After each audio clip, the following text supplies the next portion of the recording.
In the spring of 2024, two of the most powerful men in German football picked up the phone and called Pep Guardiola. Bayern Munich had just finished third in the Bundesliga for the first time since 2011.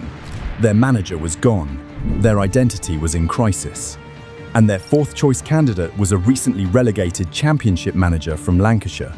Guardiola didn't hesitate, didn't caveat, didn't say, well, it depends. He told Bayern to take Vincent Kompany blindly. Then he added something that should have made every football journalist on the planet stop what they were doing. I said that sooner or later he will be manager for Man City. When? I don't know. 11 months later, Kompany won the Bundesliga, lost twice all season, scored 99 goals, and suddenly everyone wanted to know how a relegated manager became the best coach in Germany. But Guardiola already knew. He'd known for 7 years. And he'd been telling anyone who'd listen. Nobody was listening.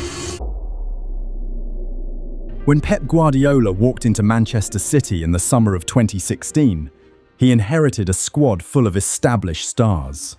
Sergio Aguero, David Silva, Kevin De Bruyne, Yaya Toure. Players who had already won Premier League titles. Players who already knew how to win in England. But the player who caught his attention first wasn't the most talented, wasn't the most decorated, it was the most injured. Vincent Kompany had been City's captain since 2011. He'd led them to their first Premier League title in 44 years, scored that header against United that changed the course of a season, and built a reputation as one of the fiercest defenders the league had ever seen. But by the time Guardiola arrived, Kompany's body was betraying him. Muscle injuries, calf problems. He played just 62 games across Guardiola's 3 seasons, barely a full season's worth of football in 3 years. And yet, Guardiola would later say that Kompany was one of the most important figures he worked with in Manchester, not despite the injuries, because of what Kompany did when he wasn't playing. See, here's what Guardiola noticed. When Kompany was fit, he didn't just defend, he organised. He positioned teammates with hand gestures and shouted instructions while the ball was still 50 yards away. He ran defensive meetings, not because someone told him to, because he decided it was necessary. Nedum Onuoha, who played alongside Kompany for years, later explained it perfectly. He said Kompany started facilitating defensive meetings on his own, and that's when everyone recognized he was growing into something more than a captain. He wanted the responsibility. He craved the structure, but it was the intellectual side that really separated him. While captaining one of the richest football clubs on earth, Kompany was simultaneously completing a global MBA at the University of Manchester. His dissertation? How Premier League clubs can benefit from home advantage. He was literally studying the science of the game while playing it at the highest level. Guardiola saw all of this. The on-pitch coaching, the standard policing in training, the tactical obsession, the geometry of defensive lines. The way Kompany could speak to every clique in the dressing room because the man is fluent in English, French, Dutch, and German. And Pep filed it away. Because Guardiola doesn't give throwaway compliments. He's the man who once said he judges players on what they do when they don't have the ball. And what Kompany did when he didn't have the ball, when he wasn't even on the pitch, was manage. But the real proof? That would come after Kompany left, and it would not be pretty. In May 2019, Vincent Kompany did something that made everyone in football briefly lose their minds. With the Premier League title on the line, with Liverpool breathing down City's neck, he collected the ball 30 yards from goal against Leicester and decided, against all logic and probability, to shoot. It was the first goal he'd ever scored from outside the box in his entire City career, and it might have been the most important goal the club had ever scored. City won the league by a single point. Days later, he was gone, back to Anderlecht, the club that raised him as player-manager, and the farewell letter he wrote told you everything about what was coming next. He wrote that Guardiola reignited his love for the game, that he had witnessed, participated, analysed, absorbed, studied, and that City played the football he wanted to teach. Not play, teach. The word choice was surgical, and then reality kicked him in the teeth. Anderlecht were a mess. Belgium's most successful club had been destroyed by financial mismanagement, fan protests, ownership chaos. They'd lost their way so badly that when Company walked in, he was walking into head-on traffic. The player-manager experiment was a disaster. Anderlecht had their worst start to a league season in memory.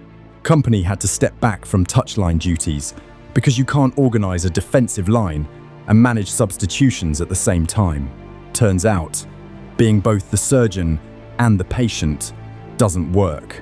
He retired from playing in August 2020 and took the job full-time. 4th place in his first full season, 3rd place in his second. Not bad for a club in crisis.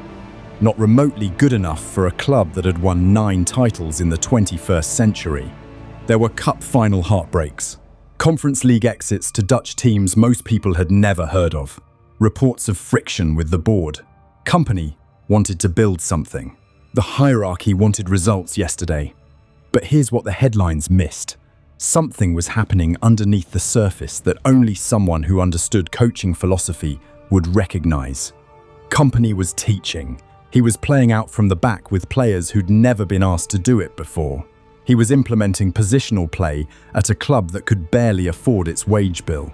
He was putting Manchester in the heart of Belgium, exactly as he'd promised. And in June 2022, after 2 seasons of fighting uphill, he walked away. Not because he failed, because the gap between his vision and the resources available had become unbridgeable. The football world looked at Anderlecht and saw mediocrity. Guardiola looked at Anderlecht and saw curriculum vitae. Burnley had just been relegated. Sean Dyche, the man who'd defined the club for a decade, was gone. And the identity he'd built, direct football, aerial dominance, making life miserable for technically superior opponents, had gone down with the ship. When Vincent Kompany walked in, the appointment made 0 sense to anyone who only saw the surface. A Belgian centre-back with 2 mid-table finishes in the Belgian league, managing a club that had been relegated, playing the exact opposite of what he wanted to implement in the Championship, where possession football goes to die. What happened next was one of the most complete tactical transformations English football has ever seen. Under Dyche, Burnley had the lowest average possession in the Premier League, dead last. Under Kompany, they became the Championship's most dominant possession team, not gradually, immediately. He brought in Josh Cullen from Anderlecht because he trusted players who already spoke his language. He convinced Taylor Harwood-Bellis to come on loan from City because he knew the kid could play out from the back. He found Manuel Benson and Anas Zaroury from Belgium, unknown quantities who fit his system perfectly. Burnley won the Championship with 101 points, first club to break 100 since Leicester in 2014. They clinched the title at Ewood Park, in their local rival's backyard. Kompany won Manager of the Month 4 times in a single season. And this is when Guardiola made his move. Not physically, verbally. Before City's FA Cup quarter-final against Burnley, Guardiola sat in front of the press and said it plainly. He said Kompany's destiny to manage City was written in the stars. That he didn't know when, but he was more than convinced it would happen. When pressed on whether this was just loyalty talking, Guardiola got specific. He said what he'd seen Burnley do on the pitch showed real work and real knowledge behind it. He said the prediction wasn't because Kompany was an important figure as a player, it was because of his quality as a coach. But then the Premier League happened, and the universe, as it tends to do with Kompany, decided the lesson needed to be more painful before it could be more beautiful. Burnley's first season back was brutal. They finished 19th, relegated with just 24 points. Some called it one of the worst relegations in Premier League history. Critics pointed to naive transfers, tactical stubbornness, an inexperienced squad being asked to play a style they couldn't sustain against top-flight opposition. The vultures circled. Another failed Guardiola disciple, they said. Great ideas, no pragmatism, the kind of manager who'd rather lose beautifully than win ugly. And yet, Chelsea came calling during the Championship season. Tottenham put him on their shortlist. Manchester City earmarked him for the future. The people with access to the full picture, not just the Premier League table, kept seeing what Guardiola saw. Because here's what the relegation narrative misses. Company's Burnley were never going to survive their first season back with the squad they had. The club bought young, unproven players because that was the budget reality.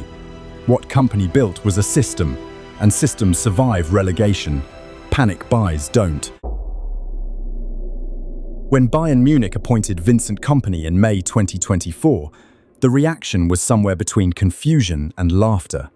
This was a club that had just finished third in the Bundesliga for the first time since 2011, a club coming off their first trophyless season in over a decade, a club that had sacked Julian Nagelsmann and watched Thomas Tuchel's tenure implode. And their answer to this crisis was the guy who just got relegated from the Premier League. Max Eberl, Bayern's sporting director, later admitted Kompany was the third or fourth name on their list when the search began. But Eberl did something smart. He called Pep Guardiola. And Guardiola's response, according to Bayern's honorary president Uli Hoeneß, was instant and absolute. Take him blindly. He's a fantastic coach. He'll even take over Man City someday, when I'm no longer there. Let that context settle. Guardiola wasn't just recommending a friend, he was telling one of the biggest clubs in world football to bet their entire season on a recently relegated manager. That's not sentiment, that's conviction backed by years of private observation. Bayern's debut season under Kompany was absurd. They won their opening 4 Bundesliga matches, scoring 16 goals. They beat Dinamo Zagreb 9-2 inches the Champions League, the highest scoring match in the competition's history. Harry Kane retained his Bundesliga top scorer crown with 26 goals. Jamal Musiala played the best football of his career. Bayern went top of the table on matchday 3 and never came down. They lost just twice in 34 league matches, the club's best defensive record in 8 years. They won the Bundesliga with 2 games to spare, finishing with 82 points.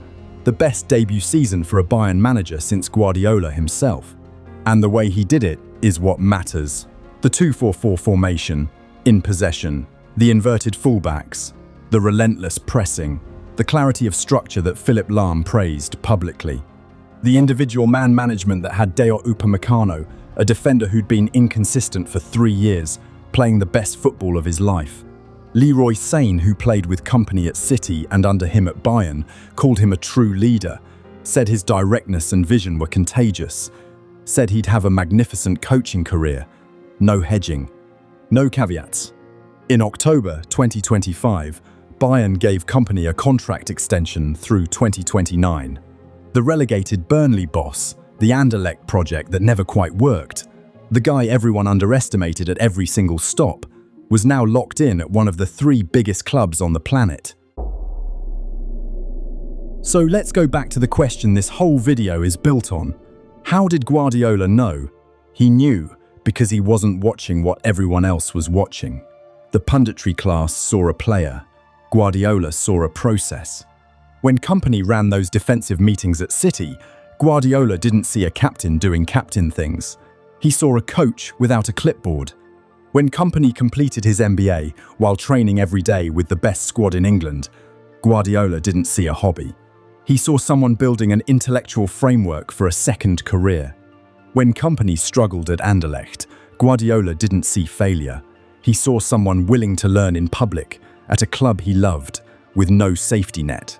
And when Kompany got relegated with Burnley, Guardiola's response was telling. He said he had a huge opinion of Kompany, that it didn't matter if he got relegated. That's the line that explains everything. Because Guardiola evaluates process, not outcomes.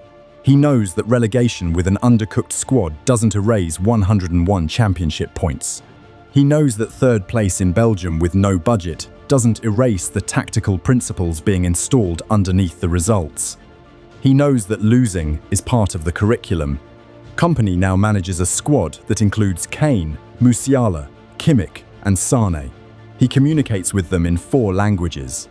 He arrived at the training ground at 7:30 in the morning and left at 6 evening. The same habits he built at Anderlecht. The same intensity he brought to Turf Moor. And somewhere in the background, Manchester City is watching. Reports consistently name him as their primary target whenever Guardiola eventually leaves. The romantic option, some call it. But there's nothing romantic about it. It's the logical option. It always was. Guardiola told us so years ago. We just weren't listening. He stands outside the Etihad already, in bronze, hands behind his ears, celebrating that Leicester goal. One day, he might walk past that statue on his way to the dugout. And when he does, remember this: Pep Guardiola didn't predict it. He diagnosed it. If you want to see the day teenage Messi ended the career of the world's most feared defenders, that video is on screen now.